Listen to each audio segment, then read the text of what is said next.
This is Goss's Garage with Pat Goss, co-host of PBS's Motor Week.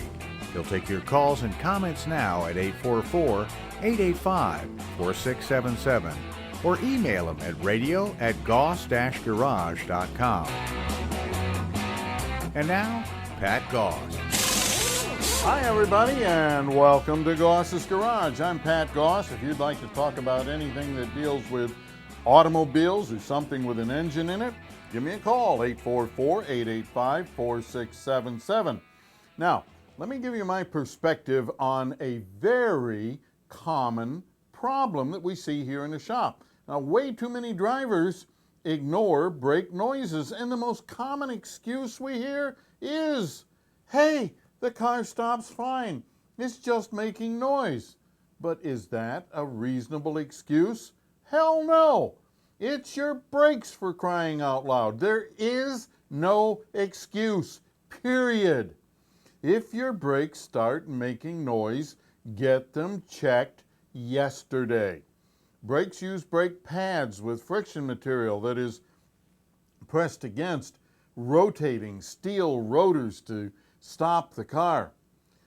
Behind the friction material on the brake pad is a steel plate which holds the friction material, positions the pad inside the caliper, and absorbs the forces of braking.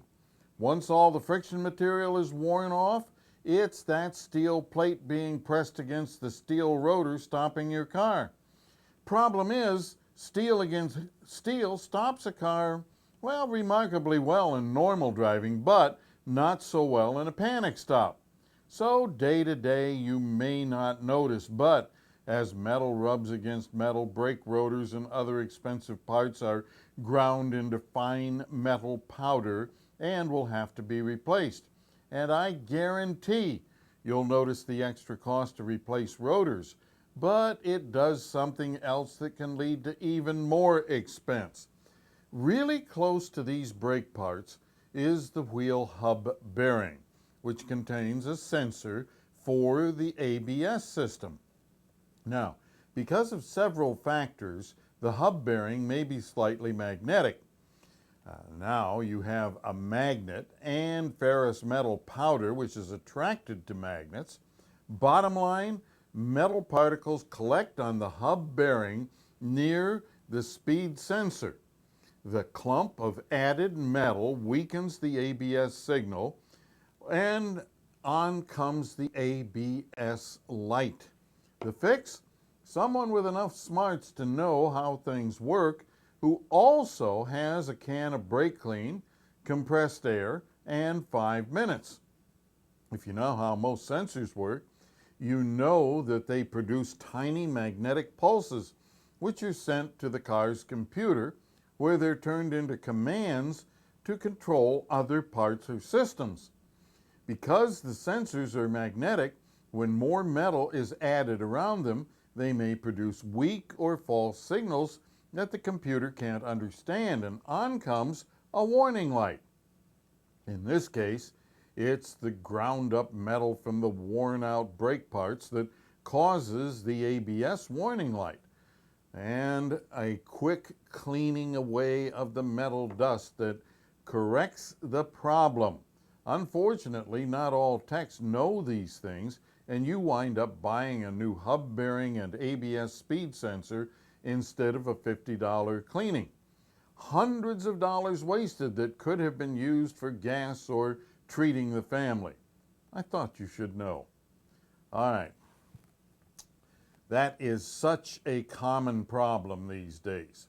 You see, used to be that wheel speed sensors were mounted in a bracket outside of everything, and they had a tone ring on the axle or on the back of the rotor and so on, and these rings, as they had teeth on them, and as they rotated past the sensor, they created this magnetic signal that would be sent to the computer. Well, as engineering proceeded and progressed, what they found that they could do is they could eliminate a bunch of parts, brackets and different things like that, by incorporating the wheel speed sensor, and these are the sensors that tell the computer whether or not the wheels on the car are turning and turning at the same speed and so on. Well, they found that they could put these sensors right into the hub bearings, and this did away with brackets, it did away with extra wiring, it did away with a tone ring, all kinds of things, because it all happened right inside the bearing. Well, once they did that, then the thing was that because of the way the bearings turn as the car moves down the road and so on, the metal of the bearings becomes magnetized.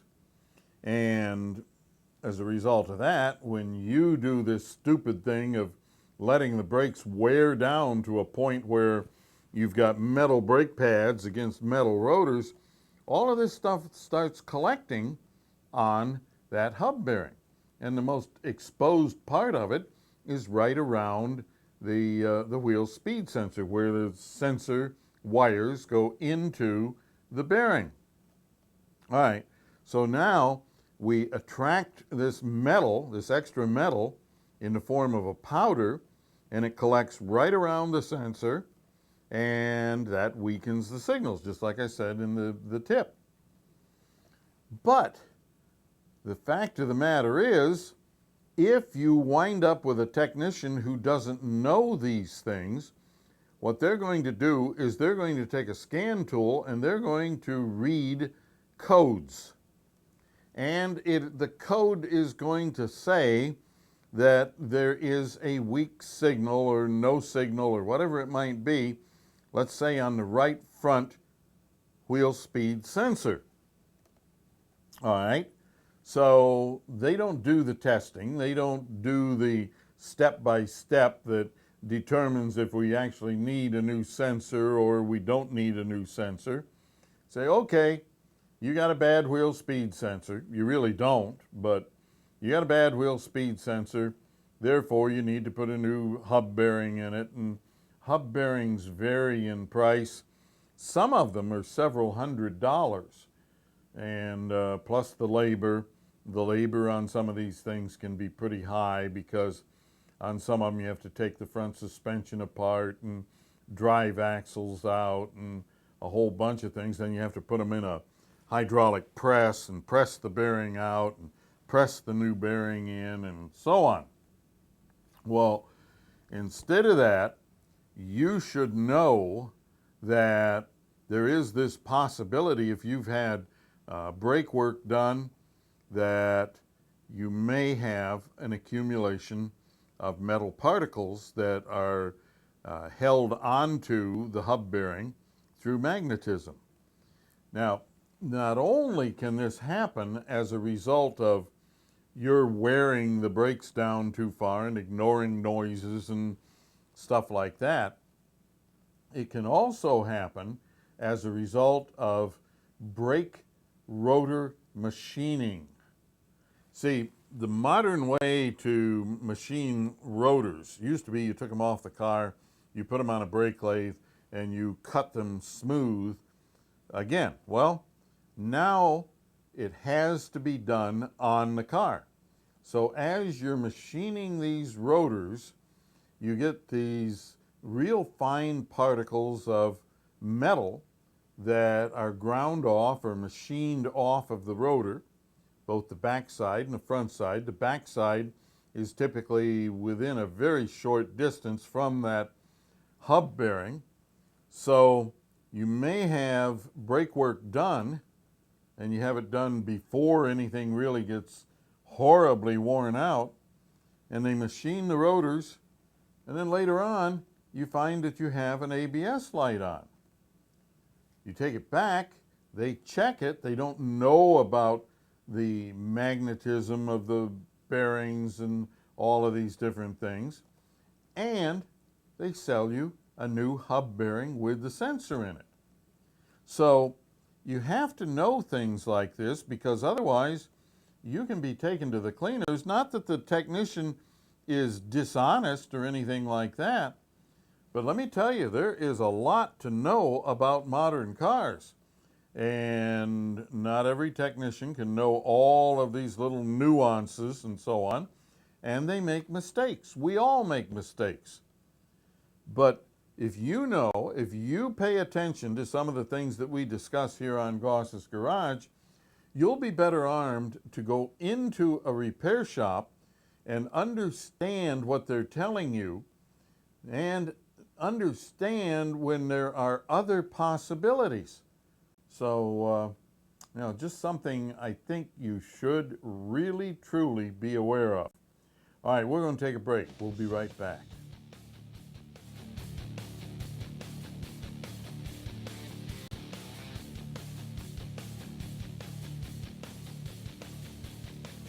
Stay tuned. Pat will take your calls next at 844-885-4677.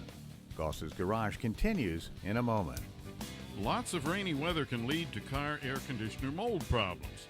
Now, if your basement is damp, it won't be long before you start seeing mold. And although mold is common in car air conditioners, just like in your basement, it has to be removed. You see, damp air conditioners, like damp basements, provide a wonderfully inviting place for mold to thrive. If you had a moldy basement, you wouldn't ignore it, yet nearly everyone ignores mold in their cars. But in a car, you're up close and personal with it, and nearly every breath you take in a moldy car has passed over the nasty stuff.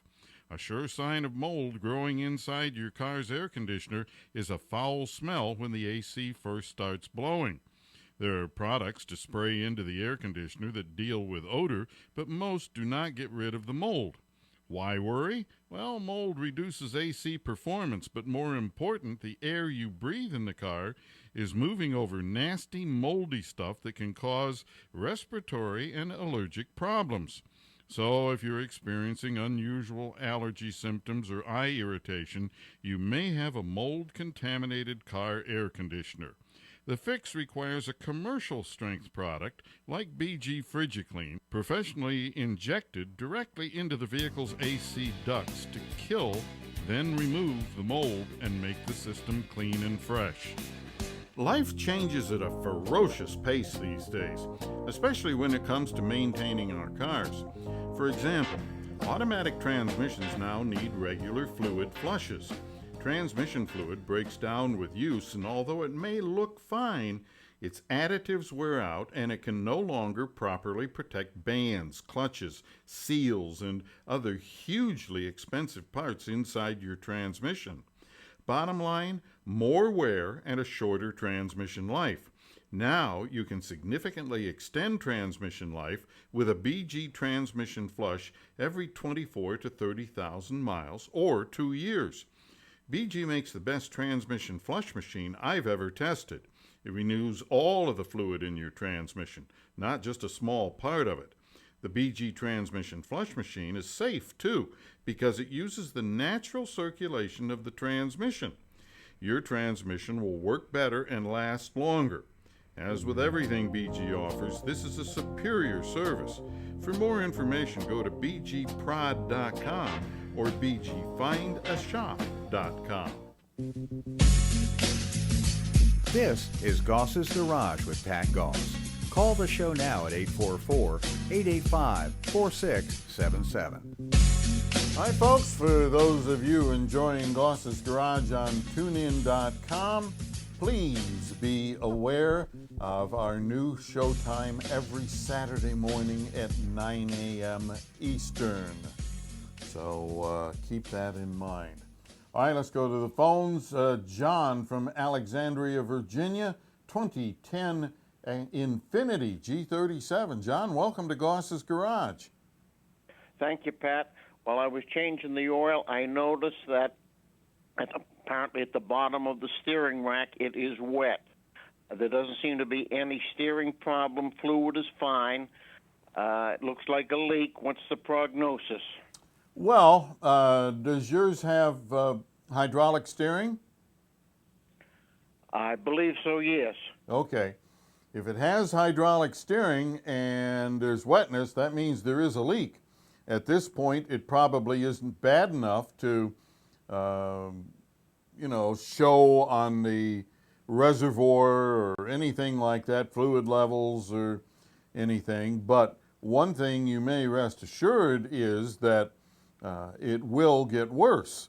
These things don't fix themselves. Now, this wetness, is it around the boot that goes around the tie rod? It seemed to be at the bottom of the steering rack, up toward the front of the car. Okay. It was wet at the base, what I thought was the steering rack. All right. Not by the tie rods. Yeah, okay. That's you got the steering rack, and coming out of the end of the rack are the tie rods going out to the wheels. Around the tie rods, there's a rubber boot. If it's in the area of that rubber boot, that means that an internal seal has gone bad and it's starting to leak out.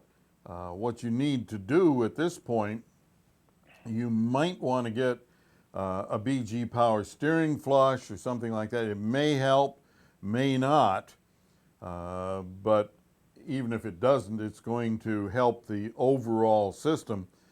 The thing that you're probably looking at some point before too long is replacing the steering rack. And what's the bad news on that? Well, you have an Infinity, and some of the parts on the Infinities can be outrageous. I'd say an average price is going to be $600 to $800. There are some out there with variable ratios and different things like that that can easily get up into the $1,000 to $2,000 range. All right, well, I guess I'll have it checked out. And one final question. What are your thoughts on this stop-start ignition system, I guess, when you come to a red light or you're in traffic? Does that wear down the starter more and the battery for all this starting and stopping? Well, that depends on the system. Some of them use a conventional starter motor. Others use a motor that is part of the torque converter and things like that. That one, not so much. The one that uses a conventional starter motor, yes, it does over time wear the starter. Now, fortunately, the starter is much heavier duty than what they used to be, so it's a pretty long-term thing if you can stand the annoyance of it. Personally, my car has it, and fortunately, I have a button. I just push the button, and it's gone. But gotcha. Yeah, but I am not in favor of it. I guess from the standpoint of millions of cars with it, it probably does save quite a bit of fuel. As far as each individual car is concerned, I think that the extra wear and tear on related parts, probably the cost of those things exceeds any savings that we ever get as an individual from the operation of the system. Thanks, Pat, for all your knowledge. Keep it up. Thank you. Appreciate it. All right. Sometimes I wonder about all my knowledge. You know, every once in a while, I start feeling kind of smug. I get a lot of people that tell me, oh, you're so smart, you're so this, you're so that. And I buy into it. And lo and behold, just the minute I start thinking I'm something, I walk into one of my shops, and here sits a car. Car's got a problem. Car looks at me, says, Goss, figure me out. You ain't so hot. And there they are. They run right up and bite me right in the butt. Keeps me humble, believe me, because every day I learn how little I actually know and how complex cars really are. All right. Steve wants to know, he took his car in. Now, he does a lot of highway driving. So his car is 3 months old, and he's got like 20,000 miles on it. Takes it in for a free, it's included with the sale of the vehicle, a free oil change. And they come back and say that he needs an engine air filter and a cabin air filter. Well, obviously they're basing that on the miles, not the 3 months. And you know, the only thing that I can say is that, like, cabin air filters are usually based on time, not so much mileage. Engine filters, well, maybe, but 20,000 miles is extremely low for a modern filter. Now, I expect what they're doing here is that they're doing what's called a time or mileage recommendation. Time or mileage recommendation, and we do it for some things here in my shops, is where, based on the time or the mileage, the age or the mileage on your car, there are certain things that should have just been done or should be done. So, using that theory, you can look at the age of the car, you can look at the mileage on the car, and you can say, well, without looking at the part, you can say, well, at this mileage, you should have a power steering flush. And then you come back and say, but I just had that done. Okay, that's fine. That means you don't need it. So, in essence, there is no attempt to deceit or anything like that.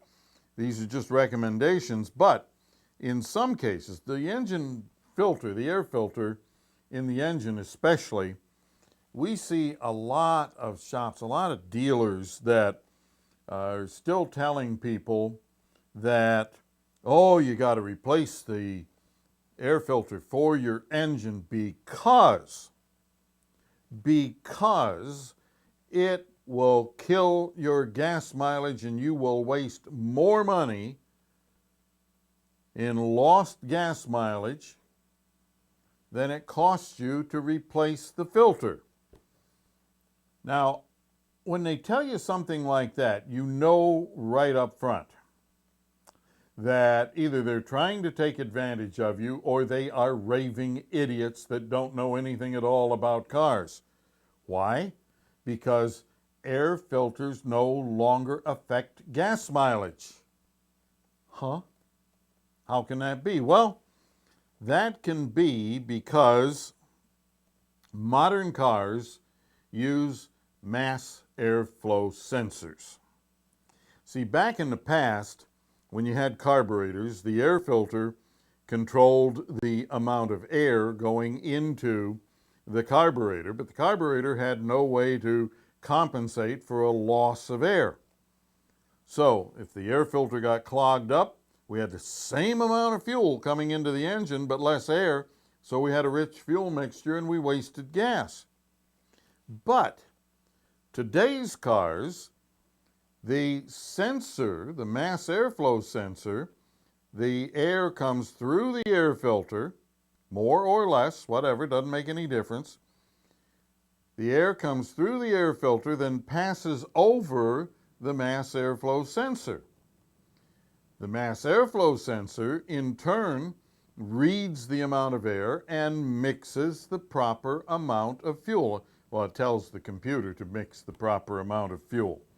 So even though on a modern car, a clogged air filter will reduce the amount of air going into the engine, it doesn't affect fuel economy because past the air filter, we're taking a reading and we're adjusting for the reduced amount of air. So when they tell you that the air filter is costing you in poor fuel economy, tell them to take a hike because they're an idiot. I mean, it's just that simple. So the other thing is that we find air filters today because their surface area is a lot larger than what they used to be when we had carburetors and so on, that a lot of them will go many, many thousands of miles. We see them routinely that are still good at 60, 70, 80,000 miles.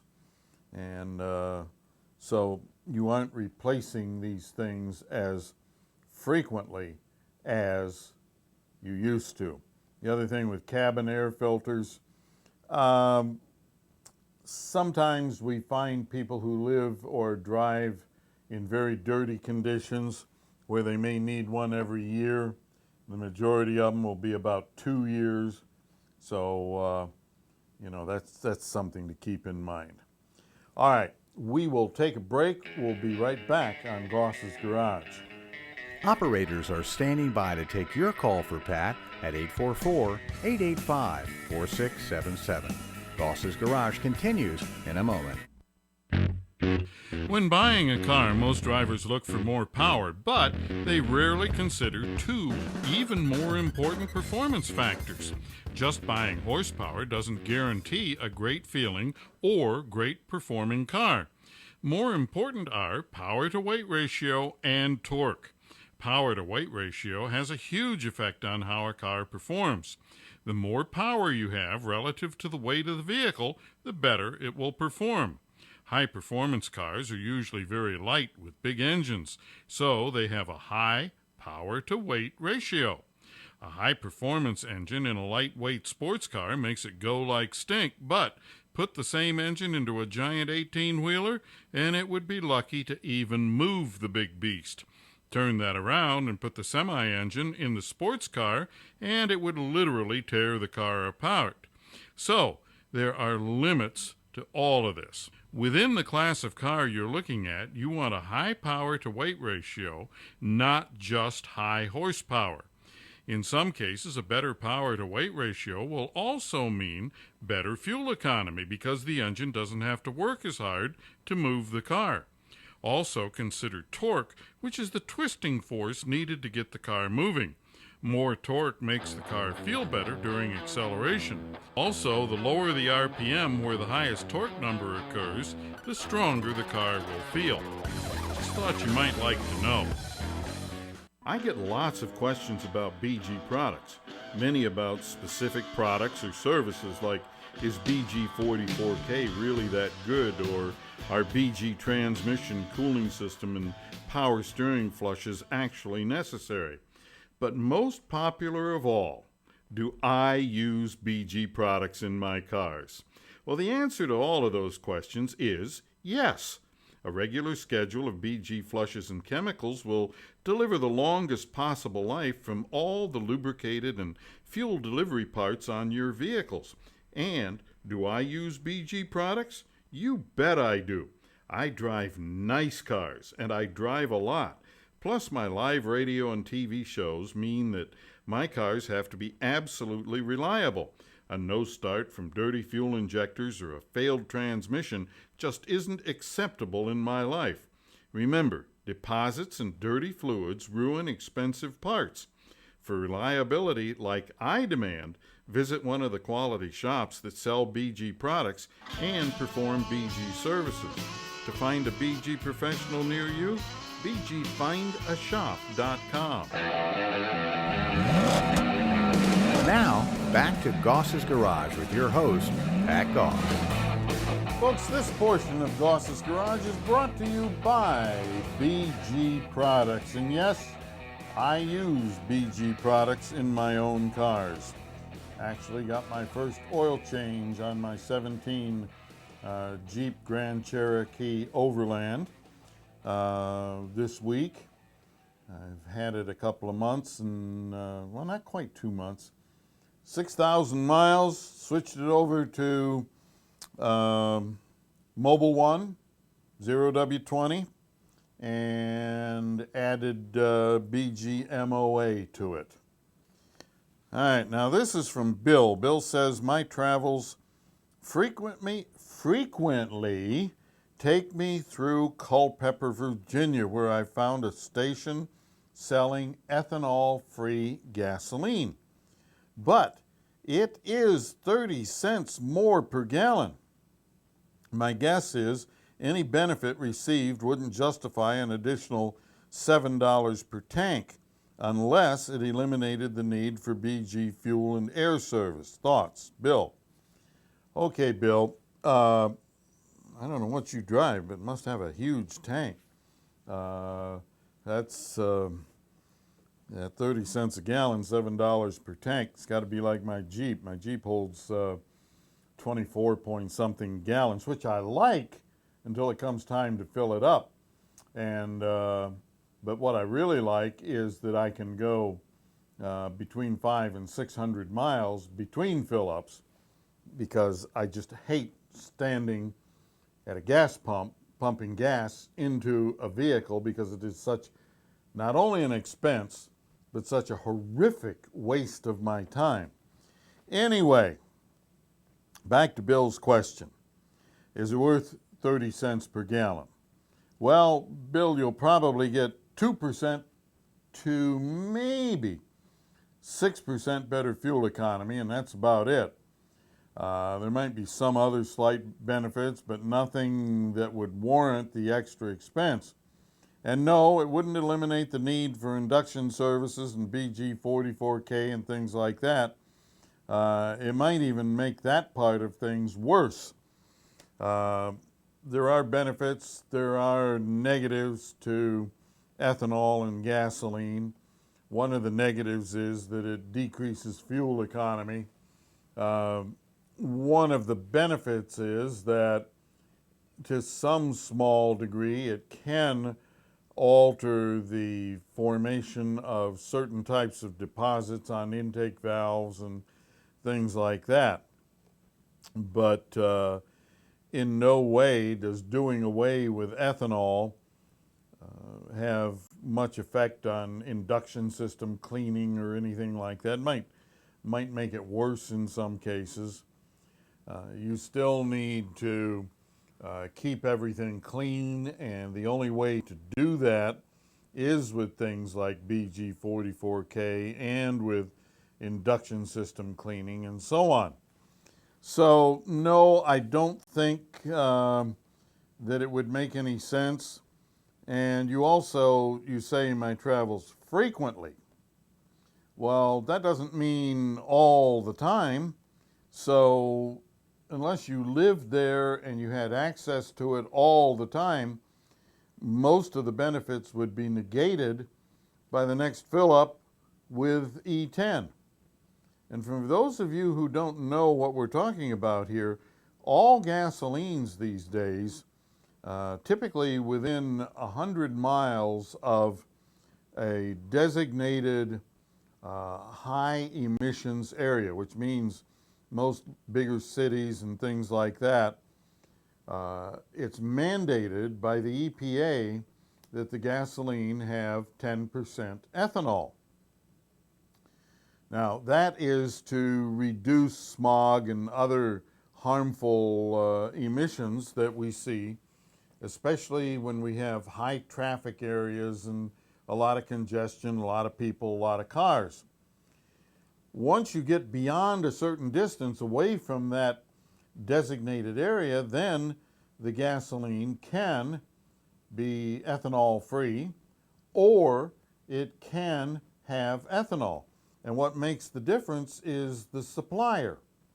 You see, a supplier can elect to not split up loads and so on. So if they're going to drop a load of ethanol within the radius of the mandate, and then that's only half of a tanker, and they're going to drop the rest of it beyond that line of mandate, then they may elect to drop ethanol gasoline everywhere. And a lot of distributors and so on do that. So just because you're outside the limit of the mandate doesn't mean you're going to have ethanol-free gasoline.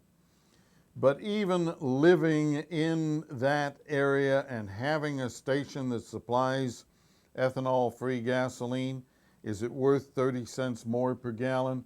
I sincerely, wholeheartedly doubt that you would ever see a return on your investment there. We'll take a break. We'll be right back. Stay tuned. Pat will take your calls next at 844-885-4677. That's 844-885-GOSS. Goss's Garage continues in a moment.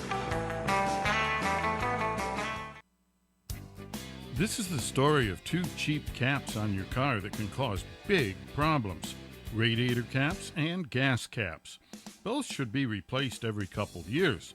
Now, that may seem extreme, but a failed radiator cap can let air leak into the cooling system, which causes the car to overheat. Air can also cause serious cooling system rust buildup. But don't think of it as just rust. Think of it as what it really is. Dissolved engine. It's that simple. Rust is the remnants of dissolved metal parts inside the engine that have mixed with the coolant. An $8 radiator cap could save you hundreds or even thousands over time. Another cap that has acquired star status is the gas cap. In the past, gas caps normally lasted the life of the car. The only time anyone bought a new one was when they drove off with the cap laying on the car's roof or the gas pump. But today, gas caps provide an airtight seal to prevent gas fumes from leaking out of the tank.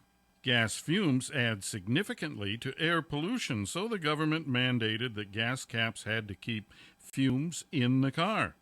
When your gas cap gets tired, it allows fumes to leak, and on comes the dreaded check engine light. So, before buying expensive check engine light testing, always test the gas cap, or it may be easier just to replace it. Cheap and simple solutions to what are often costly problems. Life changes at a ferocious pace these days, especially when it comes to maintaining our cars. For example, automatic transmissions now need regular fluid flushes. Transmission fluid breaks down with use, and although it may look fine, its additives wear out and it can no longer properly protect bands, clutches, seals, and other hugely expensive parts inside your transmission. Bottom line, more wear and a shorter transmission life. Now you can significantly extend transmission life with a BG transmission flush every 24 to 30,000 miles or 2 years. BG makes the best transmission flush machine I've ever tested. It renews all of the fluid in your transmission, not just a small part of it. The BG transmission flush machine is safe too, because it uses the natural circulation of the transmission. Your transmission will work better and last longer. As with everything BG offers, this is a superior service. For more information, go to bgprod.com or bgfindashop.com. This is Goss's Garage with Pat Goss. Call the show now at 844-885-4677. That's 844-885-GOSS. And now, Pat Goss. Folks, please subscribe to Goss's Garage on YouTube. Follow us on Facebook, and for more car tips, tricks, and money-saving ideas, visit goss-garage.com. All right, we were talking off-air here during the break. I don't know if your car has it or not, or if you're even aware of it, but a lot of cars these days no longer have gas caps. They have a little flap down in the opening for the fuel filler, and as you push the nozzle in, the nozzle releases this little flap, and you can put gas in. When you take the nozzle out, the flap comes back and makes an airtight seal, and everything is fine. Well, Steve was telling me about a problem that he had on his previous car, and what he noticed was that some of these gas nozzles on the pumps, they have a series of holes in them. running down the top side of them, and sometimes on the underside. And what happened to him was that you put the nozzle straight in, you pull the nozzle straight out, and those little dimples, those dots, those holes catch on that flap, and if you yank on it or anything, it can damage the flap, and now you're looking at a several $100 repair to replace the fuel filler neck with that flap assembly in it. So what he has found out, and I didn't know, now I do know because my Jeep has the same thing, is if you have one of those, instead of pulling the nozzle straight out, turn it to the side and pull it out where there are no holes in it. Save you a big bill. Thanks, Steve. Ah, yes. We learn things from everybody. Got to tell you that. Pat, I just listened to John Cadigan, your Australian counterpart. Well, I take offense at that. He is not my Australian counterpart. He is somebody that is, in anything that I've seen that he's done, he's negative about everything. And he is right about a few things, but there's so much negativity and so much that's wrong that I don't know how you pick the real stuff from the trash stuff, fake stuff, whatever you want to do it. Anyway, John Cadigan is not my counterpart. Anyway, Ken says, I just listened to John Cadigan and his views on using nitrogen in tires. I would suspect you have not heard of Mr. Cadigan. He has nothing to say that is good about using it in your vehicle, and I must say, very convincingly. His video, Top 10 Reasons Not to Put Nitrogen in Your Tires, can be viewed, blah, blah, blah, blah, blah. I would appreciate if you would take time to view it in your and your comments on it. I do respect what you had to say in Pat's perspective, nitrogen. Well, Ken, I did something that I normally don't do. I normally don't look at stuff like this, but I went 2 minutes and 20 seconds in and couldn't stand any more of it. I mean, I don't know. I guess there are some of you out there that like being talked down to, and maybe you're masochists or something. I presume you probably have a cat of nine tails in the closet, and maybe some handcuffs or something like that, because just to listen to somebody that talks down to people as if they were idiots, I don't know. Anyway, I couldn't stand anymore. I've seen other videos from this man, and in my opinion, is doing a wonderful job of scamming people by sensationalizing various car notions. Problem is, some of what he says is absolutely true, but then some is pure sensationalized fantasy, like the nitrogen and pressure loss, just like his other 100% negative videos.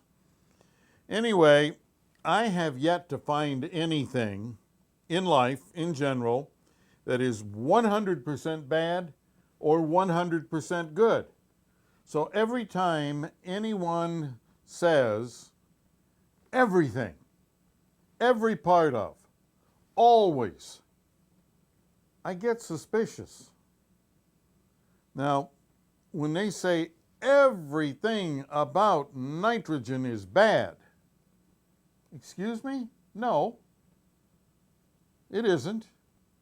Nitrogen in tires decreases the amount of air loss. Now, am I saying that nitrogen is a miracle? No, not at all. Does it do all of the things that some people say it does? No, it does not. But it does have a couple of unique advantages.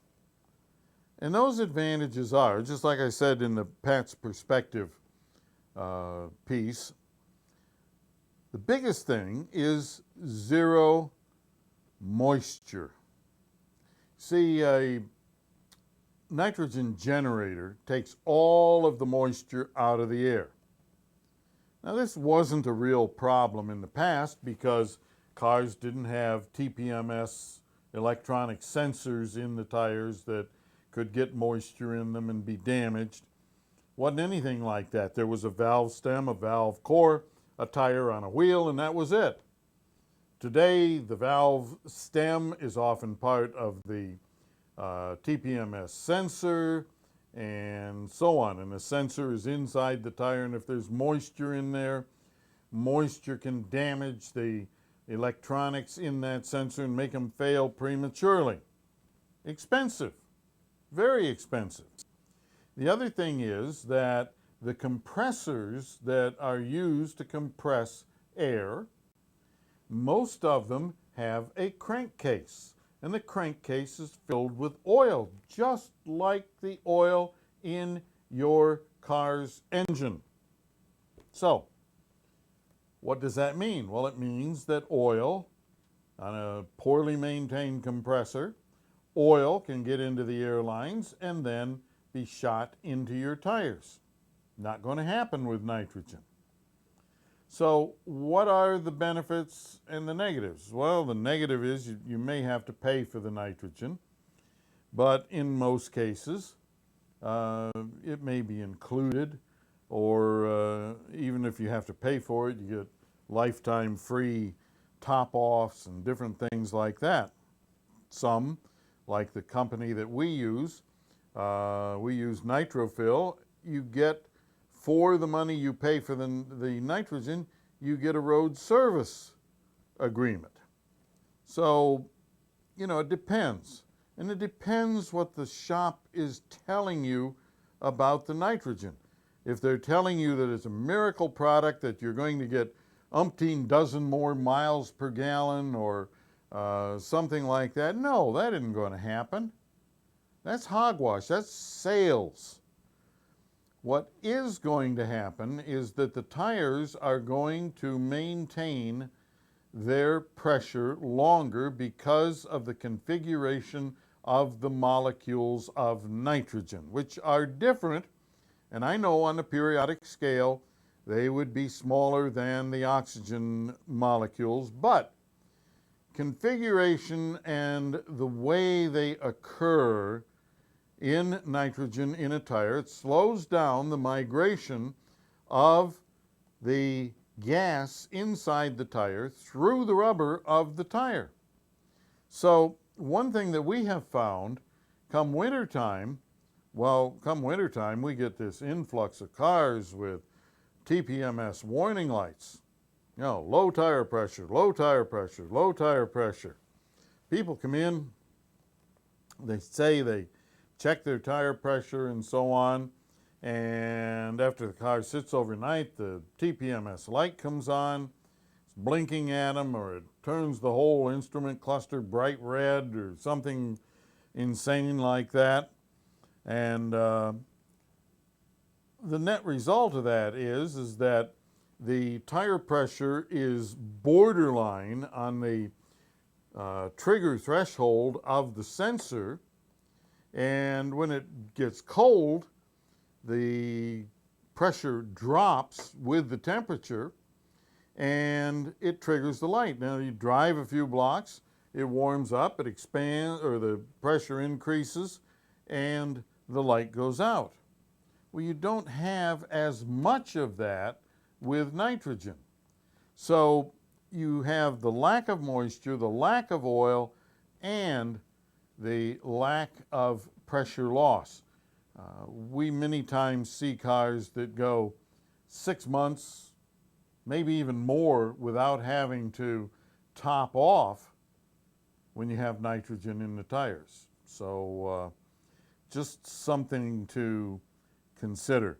See, I am a big believer in it because we see so many moisture problems. You would be shocked at the number of times that we were mounting new tires or doing something that's related to tires, and we have to check the tire pressure. We turn the cap, and the whole valve stem just on the TPMS sensor, whole valve stem just turns to powder and falls off. And then we get them apart, and inside there will be a sensor that is blown apart. You say, how in the world could that happen? Well, then you find that there's moisture in the tire, and what has happened is that that moisture got into the sensor. Now, the first thing that happens typically is going to be that it corrodes the contacts and so on, forms corrosion on the little circuit board in there, and the sensor quits working. But then, in a cold climate, this moisture freezes and pop! The sensor actually cracks because of the expansion of the ice inside the sensor. So, you know, for this guy to say that everything about nitrogen is a negative, I disagree completely. There are some advantages, not the miracle product that some people will tell you. No, you don't double your tire wear. No, you don't double your gas mileage, nothing like that. You do get, in many cases, do get better gas mileage and better tire wear, but that is only because the tire stays at its optimal pressure for a greater period of time.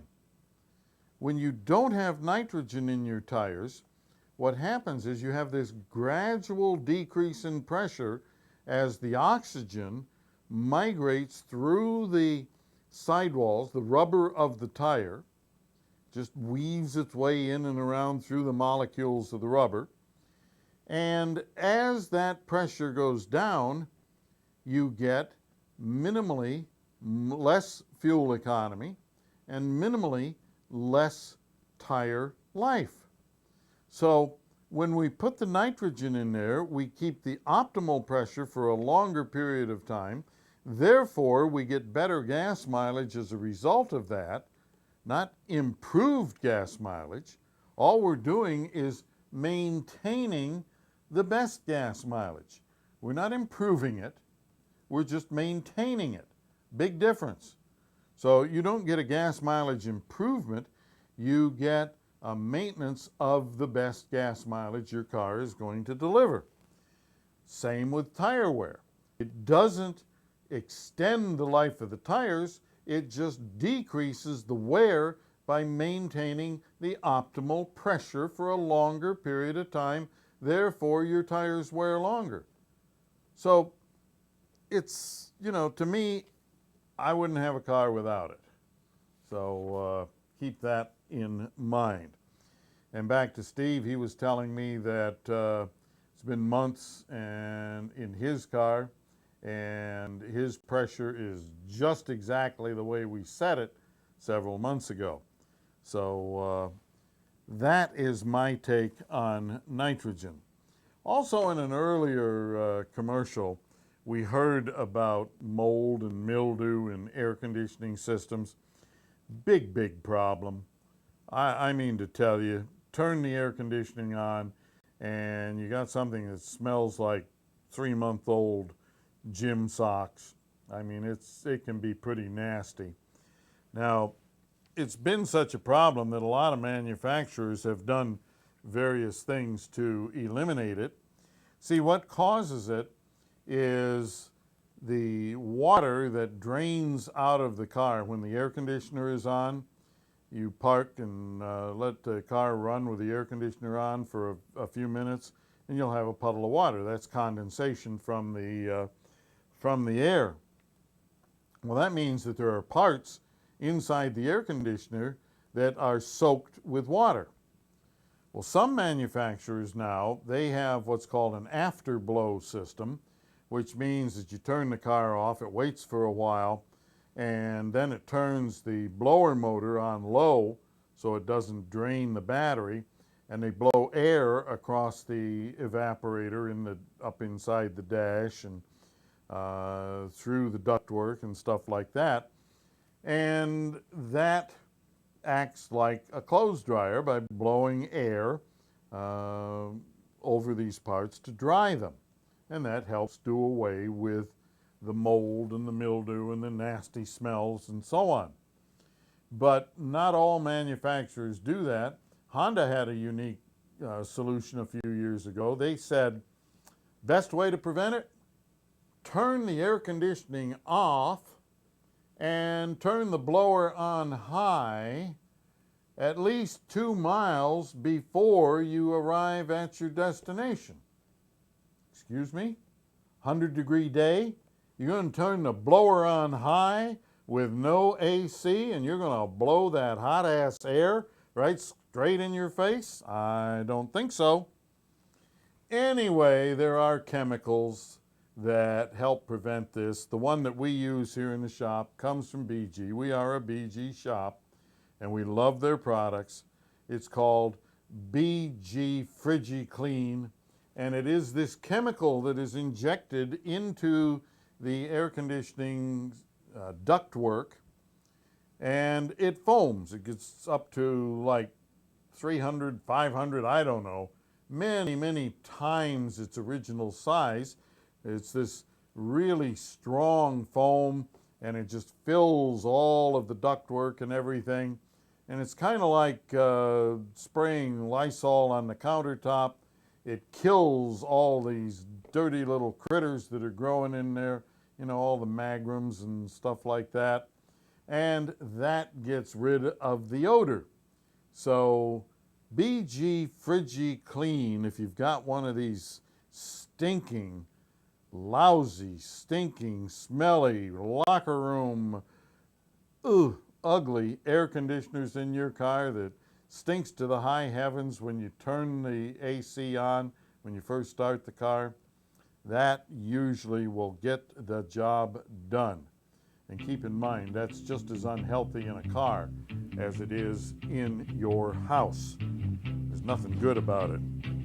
Well, folks, we've done it one more time. Thank you for listening. Thanks to Steve McMillan, George Stockton for producing today's show. For everyone here at Goss's Garage, I'm Pat Goss. Until next time, got a big favor to ask of you. Please drive gently. I'll see ya.